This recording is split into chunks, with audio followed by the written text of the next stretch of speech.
여호수아 17장 1절에서부터 13절까지입니다. 므낫세 지파의 기업. 여호수아 16장과 17장은 요셉의 자손들이 얻게 될 기업을 소개하는 장면이 기록되어 있습니다. 여호수아 16장은 에브라임 지파의 기업을 중심으로 기록하고 있고 17장은 므낫세 지파의 기업을 중심으로 그 땅의 지명과 경계 등을 소개하고 있습니다. 앞서 배웠듯이 에브라임과 므낫세 지파는 원래 하나의 지파였습니다.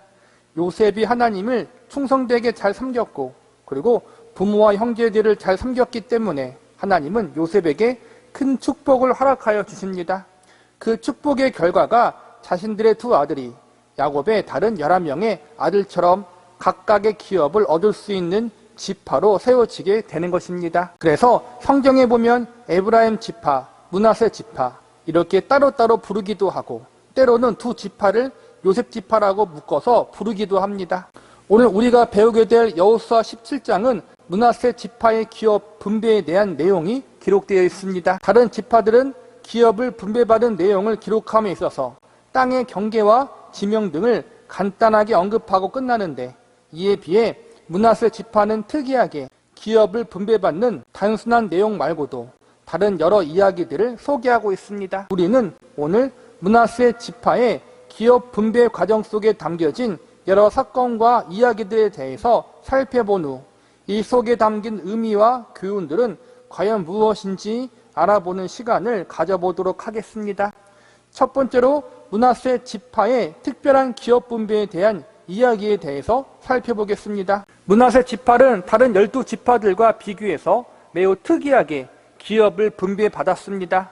루벤 지파와 갓 지파는 요단 동쪽 땅에 기업을 분배받았고 나머지 지파들은 요단 서쪽 땅에 기업을 분배받았습니다. 모든 지파들이 요단강을 기준으로 동쪽이나 서쪽 이렇게 둘 중 한 지역의 땅만 기업으로 분배받았는데 므낫세 지파만은 요단 동쪽과 서쪽 양쪽 모든 지역에 땅을 분배받게 됩니다. 본문 1절을 보시기 바랍니다. 므낫세 지파를 위하여 제비 뽑은 것은 이러하니라. 므낫세는 요셉의 장자였고 므낫세의 장자 마길은 길르앗의 아버지라. 그는 용사였기 때문에 길르앗과 바산을 받았으므로. 여기서 보면 마길이라는 므낫세 지파의 사람이 길르앗과 바산을 받았다고 나와 있습니다. 길르앗과 바산은 바산왕 옥이 다스렸던 지역입니다.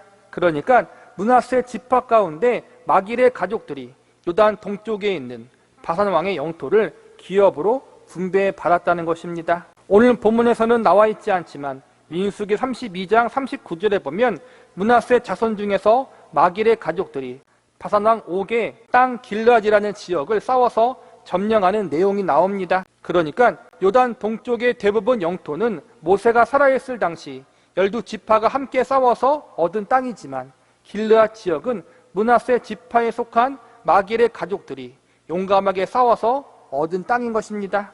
하나님은 마길의 가족들의 공로를 인정해 주셔서 그들이 용감하게 싸워서 얻은 길르앗 땅을 마길의 자손들에게 기업으로 주십니다.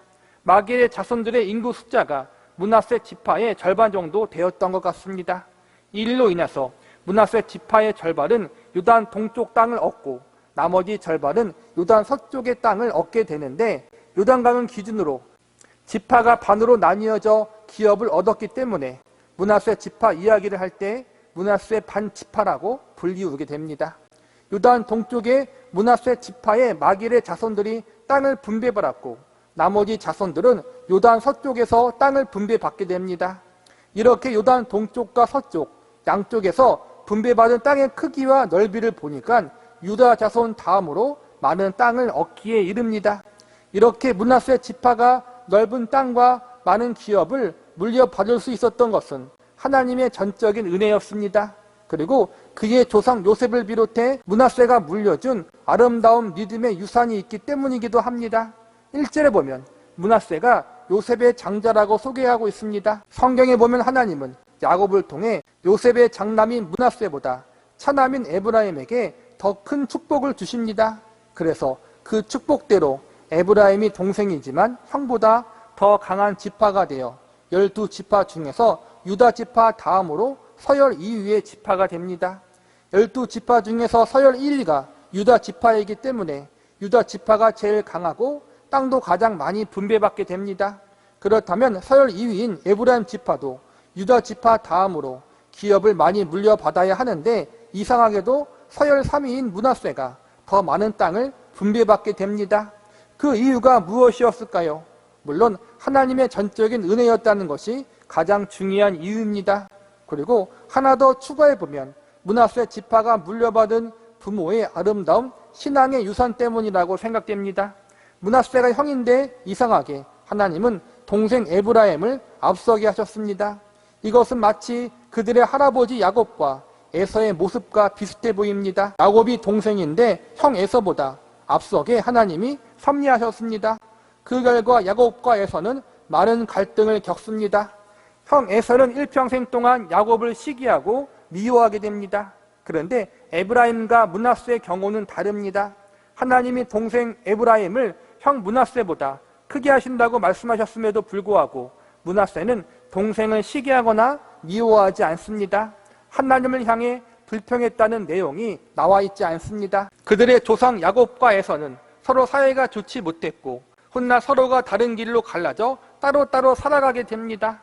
그런데 에브라임과 므낫세는 큰 갈등 없이 잘 살아갑니다. 그리고 가나안 땅에 들어와서는 서로 옆에 가까이 붙어 사는 사이가 됩니다.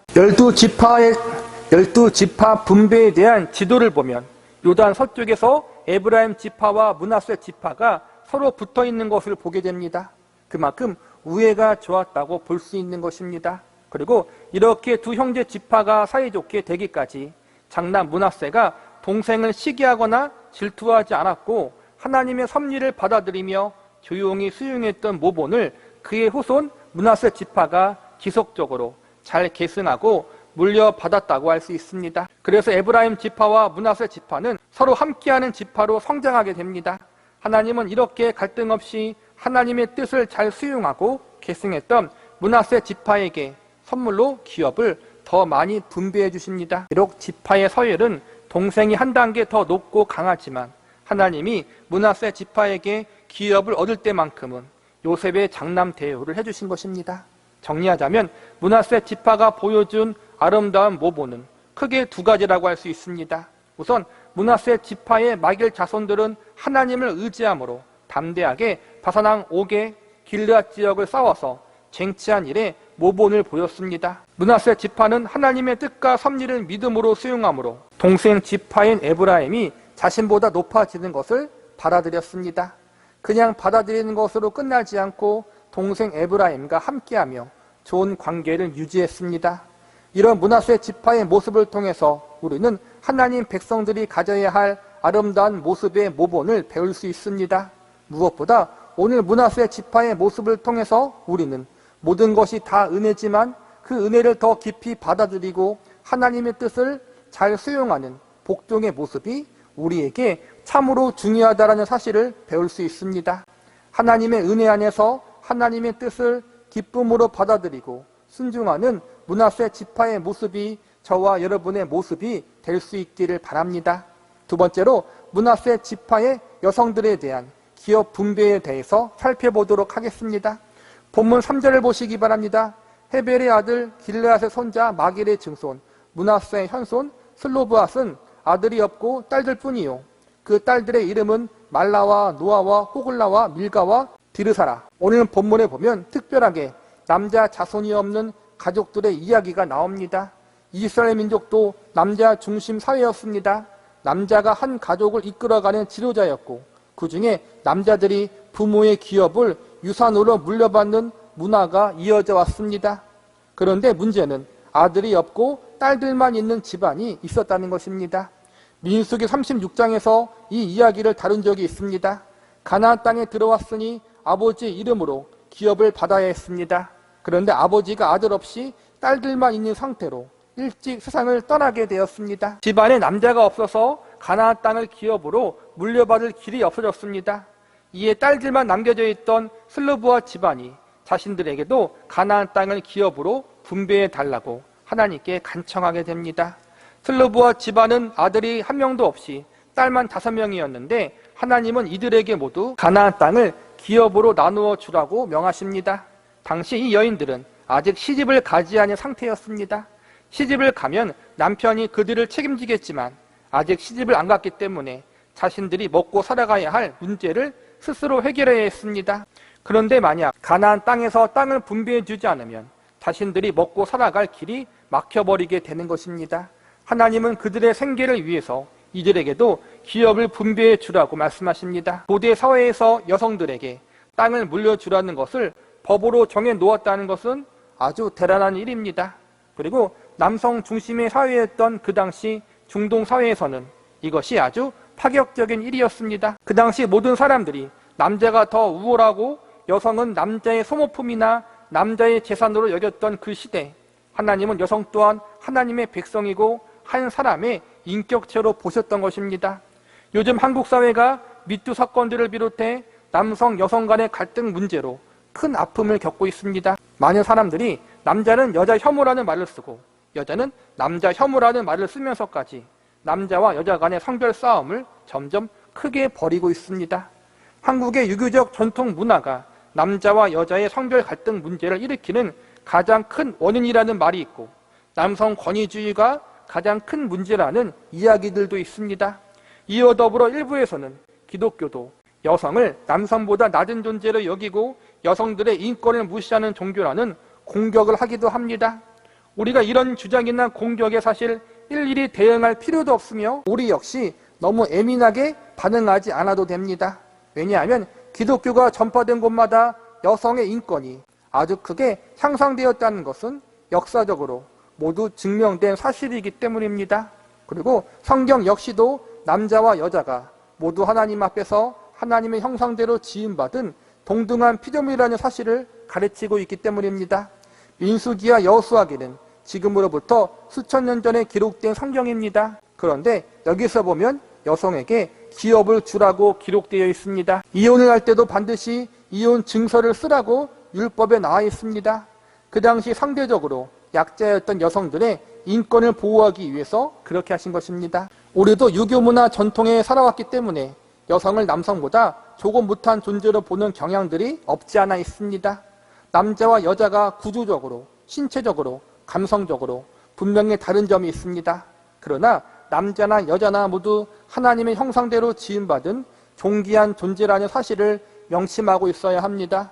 무엇보다 같은 그리스도인 형제나 자매는 모두가 차별 없이 하나님과 교제하며 하나님의 자녀라고 불리움 받을 수 있는 인격체이며 남자나 여자나 성령 하나님이 거하시는 거룩한 성전이라는 사실을 알아야 합니다. 가장 중요한 것은 예수님이 남자만을 위해서 십자가를 지신 것이 아니라는 것입니다. 여자들을 함부로 하거나 비하하는 것은 그들을 창조하신 하나님을 욕한 것이고 그들을 위해 십자가를 지신 예수님을 모욕하는 것입니다.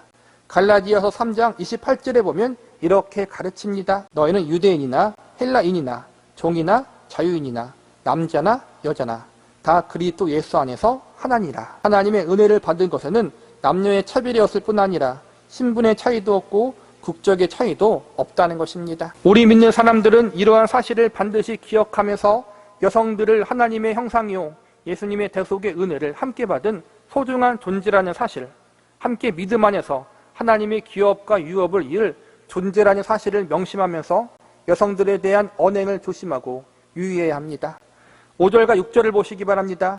요단 동쪽 길르앗과 바산회에 므낫세에게 10분깃이 돌아갔으니 므낫세의 여자 자손들이 그의 남자 자손들 중에서 기업을 받은 까닭이었으며 길르앗 땅은 므낫세의 남은 자손들에게 속하였더라. 이 말씀은 남자들과 여자들이 똑같이 기업을 분배받았다는 것입니다. 여자들도 똑같이 기업을 물려받는 대신 한 가지 지켜야 할 책임이 있었습니다.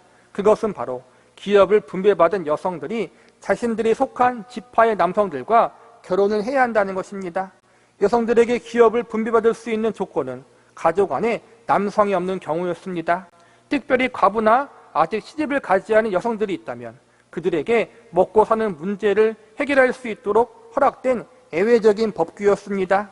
만약 기업을 가진 여성이 다른 지파에 시집을 가면 아버지로부터 물려받은 지파의 땅이 다른 지파로 넘어갈 수도 있었습니다. 그래서 결혼은 같은 지파 안에서 행해야 한다는 조건이 붙습니다. 기업을 분배받을 수 있는 특권을 받은 대신 그에 합당한 책임을 져야 했던 것입니다. 이 조건과 책임대로 기업을 분배받은 슬로브아스의 5딸들은 모두 므낫세 지파의 남성과 결혼을 하게 되므로 땅이 므낫세 지파 안에 그대로 남게 됩니다. 하나님은 하나님 백성들에게 책임을 요구하십니다. 어떠한 책임입니까? 하나님의 은혜를 받은 자로서 합당하게 살아갈 것을 요구하시는 것입니다. 은혜는 대가가 없이 주어지는 것이지만 하나님은 그 은혜를 헛되이 아무렇게나 대하는 것을 용납하지 못하십니다. 왜냐하면 그 은혜를 주시는 하나님이 전능하신 창조주이시기 때문입니다. 신명기 4장에 보면 모세가 죽기 전에 이스라엘 백성들에게 하나님이 베푸신 은혜가 얼마나 귀한 것인지 알려주는 장면이 나옵니다. 여기에 보면 이렇게 가르칩니다. 우리 하나님 여호와께서 우리가 그에게 기도할 때마다 우리에게 가까이 하심 같이 그 신이 가까이 함을 얻은 큰 나라가 어디 있느냐? 오늘 내가 너희에게 선포하는 이 율법과 같이 그 유례와 법도가 공의로운 큰 나라가 어디 있느냐? 어떤 국민이 불가운데에서 말씀하시는 하나님의 음성을 너처럼 듣고 생존하였느냐?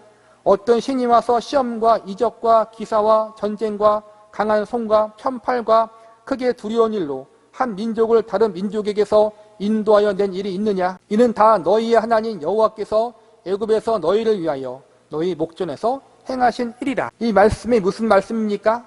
하나님이 주신 은혜는 아무에게나 주어지는 것이 아니라는 것입니다. 세상의 그 어느 나라와 민족을 찾아봐도 이스라엘 백성들처럼 하나님의 이렇게 크신 은혜를 받아본 곳이 없다는 것입니다. 그러니 그 큰 은혜를 받은 자들이 그 은혜를 받은 자답게 합당하게 하나님의 뜻대로 말씀대로 살아야 할 책임이 있다는 것입니다. 은혜는 아무런 조건과 대가 없이 주어지는 것이지만 이 은혜를 받은 자는 늘 감사하는 마음과 그 은혜를 받은 자로 합당하게 살아가야 할 책임이 있다는 사실을 우리는 반드시 명심해야 합니다. 말씀을 마무리하겠습니다. 7절부터 13절까지는 므낫세 지파가 분배받은 땅의 경계를 설명하고 있습니다. 므낫세 지파는 유다 지파 다음으로 가장 많고 가장 넓은 땅을 기업으로 받게 됩니다. 다른 지파들은 산이면 산, 들이면 들, 바다면 바다 이렇게 부분적으로 받았는데 므낫세 지파는 산과 들, 바다 모두 다 속해 있는 땅을 기업으로 얻게 됩니다.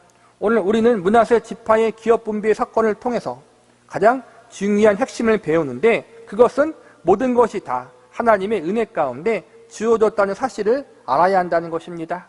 가나안 땅을 정복하게 된 것, 므낫세 지파가 큰 축복을 받은 것, 이 모든 것은 하나님의 전적인 도우심과 은혜 때문에 가능했던 것입니다.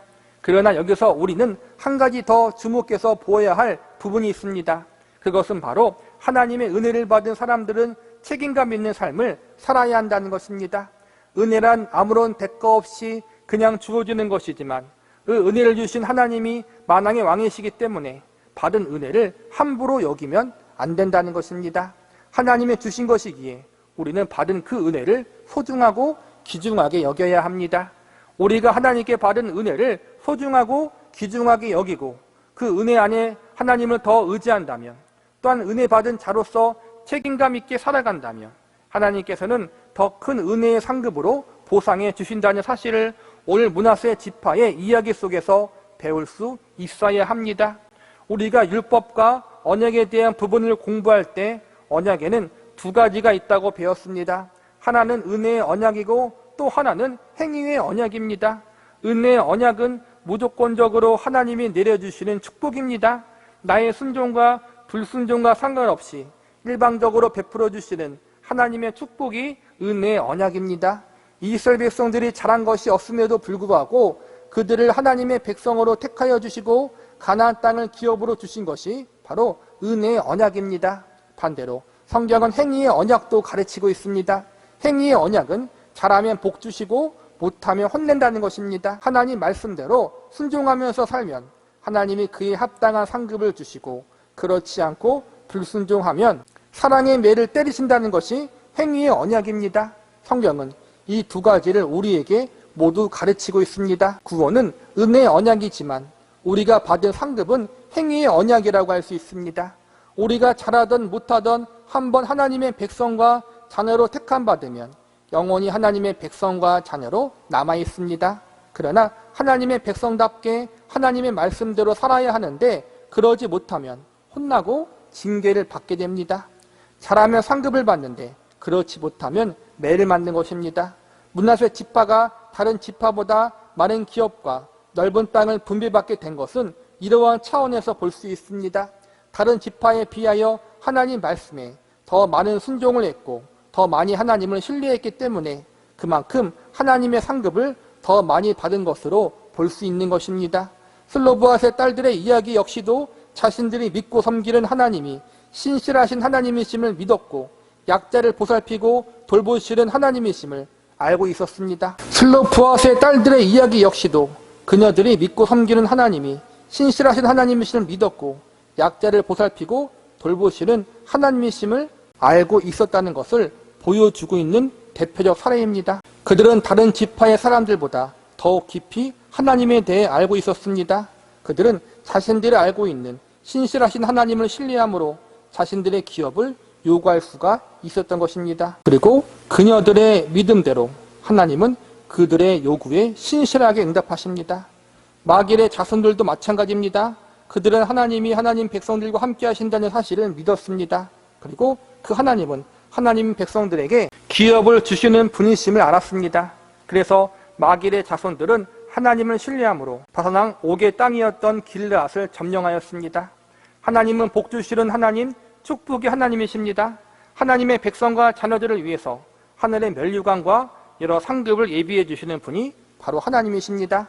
성경은 분명 믿는 자에게 냉수 한 잔만 대접해도 상이 있다고 가르치고 있습니다. 성도들이 상급을 이야기할 때 늘 양극단의 태도를 조심해야 합니다. 모든 것이 다 하나님의 은혜이기 때문에 그 은혜에 감사하는 마음으로 말씀에 순종해야지 상급을 바라면 안 되라고 상급 무용론을 외치며 하나님의 상급을 기대하고 소망하는 것을 수욕적인 관점에서 바라보는 자세를 조심해야 합니다. 반대로 내가 이렇게 열심히 순종하며 주의 일을 했는데 나에게 상급을 안 주시면 하나님은 하나님이 아니지라는 식으로 상급을 욕심내고 상급을 너무 절대시해서도 안 됩니다. 우리는 상급에 대해서 건강하고 균형 있는 태도를 가져야 합니다. 상급을 너무 도외시하거나 반대로 너무 상급이 신앙생활의 전부인 것처럼 생각하면 안 된다는 것입니다. 하나님께서 성도들에게 분명히 상급을 준비해 놓으셨고 그 상급은 성도들에게 가장 좋고 가장 만족할 만한 것이 될 것입니다. 우리가 주님을 위해 행했던 모든 것들, 헌신과 봉사와 순종, 이 모든 것들의 작은 것 하나도 하나님은 다 기억하사 우리에게 가장 좋고 아름다운 상급으로 보상해 주실 것입니다. 그러나 그 상급이 이 땅에서 다 받는 것은 아닙니다. 하나님의 일정 부분 이 땅에서 보상해 주시기도 하지만 궁극적인 상급은 천국에서 모두 받게 될 것입니다. 우리는 하나님이 우리에게 주실 상급을 기대하면서 이 땅에서 기쁨과 즐거움으로 주의 말씀에 순종으로 반응하고 나아갈 수 있습니다. 우리에게 한량없는 은혜를 부어주신 하나님, 그 하나님의 은혜에 감사하시기 바랍니다. 그리고 그 은혜를 받은 자로서 합당하게 책임감 있게 순종과 믿음의 응답으로 반응해 보시기 바랍니다. 하나님께서는 우리의 순종과 우리의 믿음의 헌신과 주를 향한 우리의 거룩한 모든 마음의 동기와 행동 하나하나 모두 다 기억하시고 그에 대하여 상급으로 갚아주실 것입니다. 하나님은 하나님께 나아가는 자와 그를 찾는 자에게 반드시 상 주시는 분이십니다. 예수님 안에서 하나님이 예비하시고 부르신 상을 기대하며 우리들에게 주어진 인생을 믿음 안에서 감사함과 즐거움으로 순종함으로 걸어가실 수 있기를 바랍니다.